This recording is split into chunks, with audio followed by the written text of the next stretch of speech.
Welcome back to the channel, everybody. Thank you so much for joining me and allowing me to continue to be your daily advocate. If you're new here or you're not subscribed for any reason, please do me a huge favor and hit the subscribe button.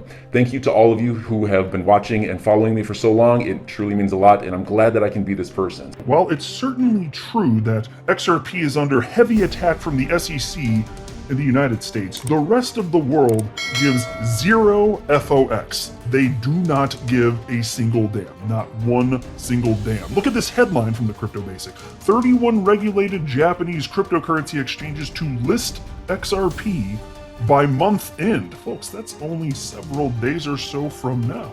Another 31 exchanges, so the rest of the world continues to adopt XRP. And it's just the midterm, I think in the midterm, yes, in the United States, kind of at a pause. Materially harmed Ripple's business utilizing XRP as a bridge currency. Liquidity dried up in the United States after the SEC made their bogus claims, and those corridors, which were helping people, real people in real life, save money, facilitate more reasonable international cross-border payments and settlements, it just ended. It just ended. Ripple lost customers in the United States, but again, the rest of the world doesn't matter. And I still personally believe that this is just a temporary thing, a little blip on the map. The rest of the world really, in fact, take a look at this headline too. I'm going to briefly cover this. This is a headline from Finance Feeds from the other day. Ripple's array of partners expands as CIBC NAB join RippleNet. Folks, big partners. And yes, their payments technology, Ripple's payments technology, absolutely fantastic. But you just wait until there's sufficient liquidity for XRP as the crypto asset class grows.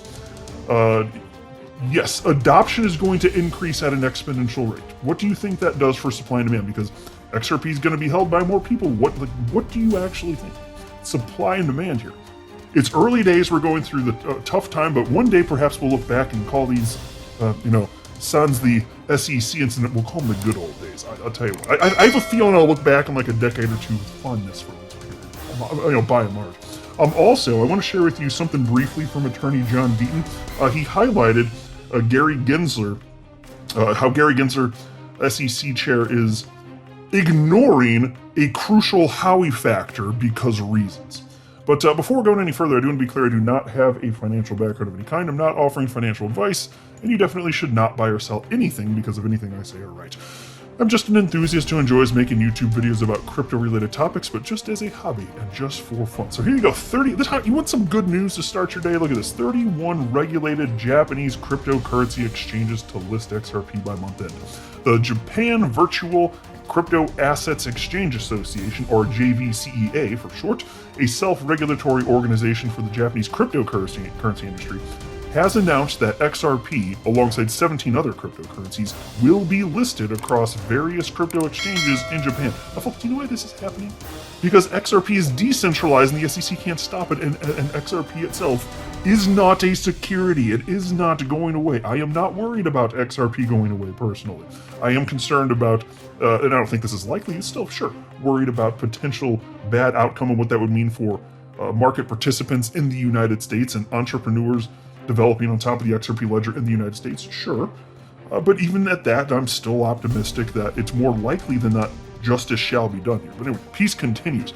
According to a report published on Nikkei Asia Today, the JVCEA, a group of 31 cryptocurrency exchanges, said in an online presentation that it will release a green list of the 18 cryptocurrencies that will be listed across the Japanese trading platforms by month end. Now, folks, do you think that they're doing this because it's something that people want and there's demand? Do you think that they're afraid that XRP is going to stop existing? I don't think they're so worried about that. If there weren't demand, then they wouldn't be going down this path. It's why I just keep saying, yes, as annoying as this is, fine, but 95% of trading of XRP occurs outside the United States anyway. The reason that XRP ran up to almost $4 during the last market cycle, January 4th, 2018, when it hit its all-time high, that's primarily because of people outside of the United States. Only about 5% of the trading, again, occurring within the United States. So what was bumping up the price? Everybody else. And everybody else has agreed, yeah, we still want this, and there's not as concerned, frankly. And in terms of adoption, because look, I believe that every use case for XRP matters in terms of supply and demand, and it will matter as And this is true of any cryptocurrency, but as XRP continues to be adopted, so you can look at XRP being used here as a bridge currency, Ripple's use case, if it's widely used with Coil's use case, helping facilitate a new form of web monetization so that you don't have to have advertisements, you don't have to have paywalls, you can just stream money in real time. Let's see if that continues to work. We'll check it out. We're monitoring it. There's all sorts of use cases that reasons that people choose to use XRP. Some people even just want to use it as a currency. They actually do. That's awesome.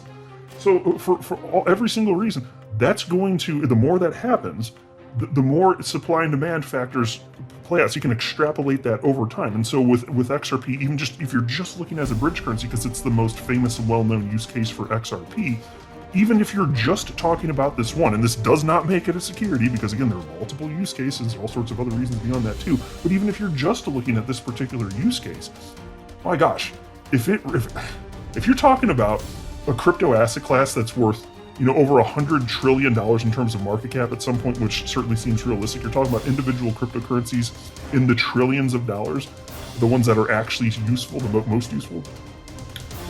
Why couldn't you see XRP in part as a result of this moving up substantially in price over the long haul? I think every use case does matter. Now, that doesn't mean that XRP is centralized. Of course, it's decentralized.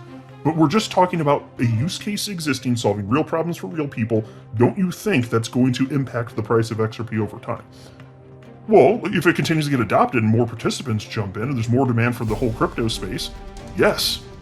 Right now the whole market moves in tandem, but at some point it's going to detach, and then it's not going to, it's just rise and fall on its own merits. I think pretty much all of them will at that point, but even that, that's exciting, right?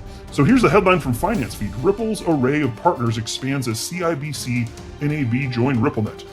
The move is part of a wider alliance between the North American and APAC banking giants, with Israel's bank Lumi to share information, innovation strategies, and open up networks with startup partners. And so this is the Canadian Imperial Bank of Commerce, CIBC, Canadian Imperial Bank of Commerce, and the National Bank of Australia, NAB, and they're joining RippleNet to tap into its increasingly popular blockchain solution for cross-border payments and settlement, according to an announcement from the Ripple team. So they sure as hell don't seem to care about what's going on at the SEC. Like, okay, that's a thing, it's happening in the background. Doesn't impact them. It's not going to functionally matter. And all of these partners that continue to jump on board with RippleNet as liquidity increases, crypto is adopted further and becomes a normal part of daily life. And as regulations in various parts of the world become a thing of the past, what do you think is going to happen? I'll tell you what I think is going to happen. RippleNet, because it's already being adopted here because it's a better solution just for the payment side, I think the settlement side is going to be turned on, and you can do it. I know, popular term in the XRP community, flip the switch. Yes, well, individual entities, they can choose to go ahead and turn on on-demand liquidity, and it doesn't take much time at all for that to happen. I remember David Schwartz talking about it, and he may have said it, I can't remember, he said it's like a week or two. Said, yes, if you want to do it, implement the software, bam, good to go. Not going to take long. So in a moment's notice, practically speaking, you can just start utilizing XRP for settlement. And again, what do you think that does when you're talking about trillions of dollars flowing across the world daily for international settlement? And what happens when more people jump in, even if they're not the ones utilizing it for that use case? Even if you just want to speculate or you want to store value, how many people are going to jump in and purchase XRP just to hold it? Because it's likely to not go away, because functionally businesses need it to move money across the planet. Might that matter? Well, I think the answer is yes. So anyway, it's just good to share a little bit of positive news here. The rest of the world doesn't give a damn. They give zero FOX. It's happening. 31 regulated Japanese cryptocurrency exchanges listing XRP, and it'll be glorious, because eventually, when this thing settles, and I hope I think settles, you could see full adjudication of the SEC versus Ripple case, but once that happens, I'm still anticipating you're just going to see a flurry of activity very quickly, exchanges in the United States relisting XRP, and what's that going to do for price? Now, that's going to be fun. I look forward to making those videos on the Moon Lambo channel. Now take a look at this from attorney John Dean. He had an interview with J.W. Barrett, who is among other things, an SEC advisory committee member. I've mentioned him in one or two videos recently because he just blasted Gary Gensler in writing. And also he he did it politely, but to his face, he also said, effectively, not these are not the words he used, but your ideas surrounding crypto, not so good, right? Definitely not so good. Kind of draconian, frankly. So anyway, Attorney John Deaton was speaking with J.W. Barrett, and he wrote this in a Twitter thread. He wrote, "The question I posed to J.W. Barrett was whether a person could enter into a common enterprise," and then parentheses he writes, "the Howey factor that Gary Gensler ignores or forgot about," into parentheses, "if that person is completely unaware the promoter exists." Now think about this, and I've actually been trumpeting this fact since Gary Gensler first started speaking like this, which was at the Aspen Security Forum, and it was either the end of August or maybe early September of last year. And he was being interviewed at the Aspen Security Forum, and he was being asked about questions about the crypto and the Howey test. He brought up the Howey test, and he said it's a 3-factor test. And I was like, what? It's a 3-factor test? No, it is not. I'm not a lawyer, and I know that is not true. It's a 4-prong test, or a 4-factor test if you want to use the word factor, doesn't matter. It requires, number 1, the investment of money, 2, with the expectation of profits, 3, on the efforts of others, and 4, there must be a common enterprise. He threw out the common enterprise prong. He said it's a 3-factor test. Now, if you throw that out, it's a lot easier to make the case that XRP is a security. Now, can he legally unilaterally change what the Howey test actually looks at? No, but he's doing it anyway. He's verbally stating it. Would that stand up in court? I don't think so. If the SEC was actually pushing that prong didn't matter for some reason. But that's what he's doing. Like, what in the ever-loving hell is going through his little Gary mind where he thinks it makes sense to speak like that as he runs the SEC? He has to know that's not accurate. So that's what Attorney John Deaton's speaking about here. He's ignoring or forgot. Worse than that, he actually literally said it's a 3-factor test. He didn't just happen to not mention one of them. He literally said, I've covered it on my channel before, he literally said at the Aspen Security Forum, it's a 3-factor test. So, again, the bigger question here, though, what if people, I'll just read it again. The question I posed to J.W. Barrett was whether a person could enter into a common enterprise if that person is completely unaware the promoter exists. That's an interesting question, isn't it? Can you be in a common enterprise if you don't even know that there is a common enterprise? Good question. Deaton continues. J.W. stated that under vertical commonality, you cannot, but under horizontal commonality, you possibly could. J.W. is 100% correct. But in the Ripple case, horizontal commonality also does not exist because Ripple didn't have an ICO where it pooled all the money to build out the platform. Isn't that kind of a crucial factor, folks? And then he wrote below, he shared one of his threads, which I've covered before, and I'm not going to for the sake of this video. Great thread, though. It was a Howey test analysis 1 year after the lawsuit started. So he goes, below is a brief analysis of the Howey test applied to XRP and Ripple. Others have publicly stated they believe XRP is a security but offer no analysis. I would love to read or hear an analysis of the Howey test applied to the facts. The SEC's complaint is also only custody. And so, look, I've said this before, and it's true. Almost no attorneys outside of the SEC believe that XRP is a security. Almost zero. They're very hard to find, and I have found them before. I think they all work at a law firm called Anderson Kill. Here's one of them. I highlighted this before. This is attorney Haley Lennon. She does not like Ripple, and she clearly doesn't like XRP, or at least not people in the XRP community. And so she trolls, and then when people give her grief, she blames them for being mean to her, effectively, which is kind of funny. So I don't have anything against her. I just think it's like comical to observe the behavior here. So here's a tweet from June of last year. Bitcoin versus Ripple, she wrote, and I shared this actually somewhat recently. It shows 2 men, and obviously physically comparing the attractiveness of them. One's Bitcoin, one's Ripple. How about that? And so then Matt Hamilton responded to that and wrote, I do genuinely wonder what your issue with Ripple/XRP is. I mean, I guess you dunk on it because it makes your tribe happy, right? What would it take for you to decide you actually wanted to understand how cryptocurrencies work? I'd be happy to chat if you want.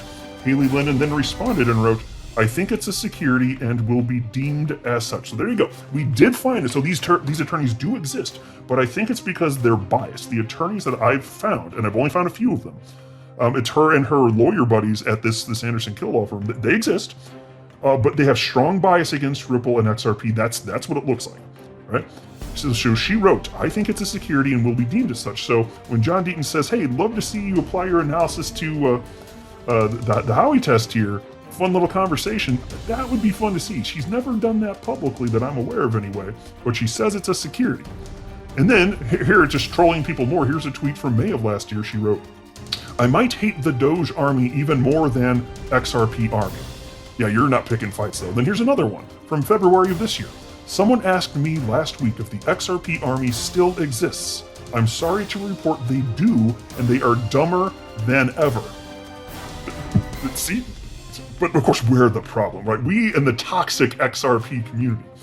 And then there was this, she wrote in part in this tweet, my biggest criticism about XRP is people like you who have tweeted at me all week. And so there you go. She's the victim though. She is the victim. She just thinks that XRP is a security. She didn't do anything wrong, right?